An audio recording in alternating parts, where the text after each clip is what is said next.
Sighten project. I'm going to start by drawing right here and tracing this singular slope that's facing south. I always like to start with this south facing slope and just click a point on every point that you want to kind of break your line. Connect it to the back, and then it is going to autofill with modules. Now you'll see for the setbacks, I want to start by putting 1.5 feet on each side, and then on lines 2 and 4, I'm going to move that to 3 feet to account for the fire setbacks from the ridge. And click Update. This will make sure that my project's always safe and doesn't need a bunch of alterations. Click Close, that'll minimize. And now I'm going to change the orientation to portrait, which just looks a lot cleaner that way. Here I can choose my modules. I'm going to keep it with the same one that I have, but that's going to show all the offerings.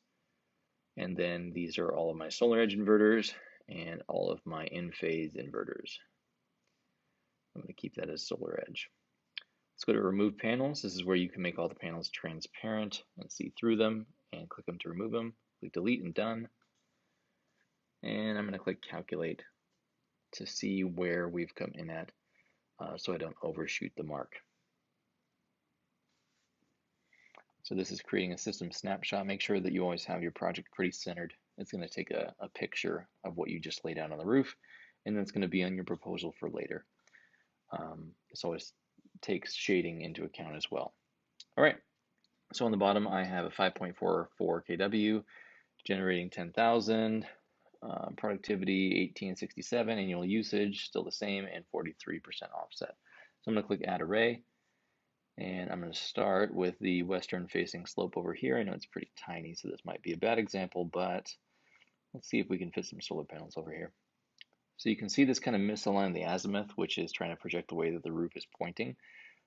It's pointing downwards. I need to uncheck this box and then choose line 2. That's the way that the roof is sloping down towards the ground. Here I'm going to change my setbacks again to 1.5 feet, close, and then change my orientation to portrait. I'm pretty good there, so I think that this array should be fine. So I'm going to add another array. Now let's do it on the east slope. And trace them and drag the dots, and the azimuth projected the right way this time. I'm going to use my setbacks at 1.5 feet again. It's going to kind of crank it down, and then change my orientation to portrait.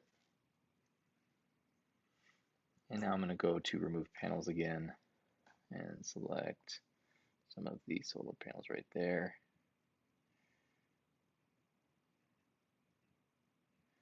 We're going to do a little keep out just to show what keep outs can do. This, anytime you have auto population on for solar panels, it'll make sure that it stays out of that area. So I'm actually going to remove a few of these modules just to kind of see how this, make it look a little bit better, clean it up. Let's remove the top 2 and click Delete Panels. And I'm going to go to Calculate again. Once again, this is creating the system snapshot, adding all the necessary components. And it's going to show me my projection here on the bottom. Taking into account that yearly solar access. Okay, well that cranked me up to a 7.48 kilowatt system with about a 55.41% offset. So that's pretty good for my SRP project and where I wanted to land. And that's about it. Here you can see that as you go down between each array, this will allow you to edit each array and reopen them back up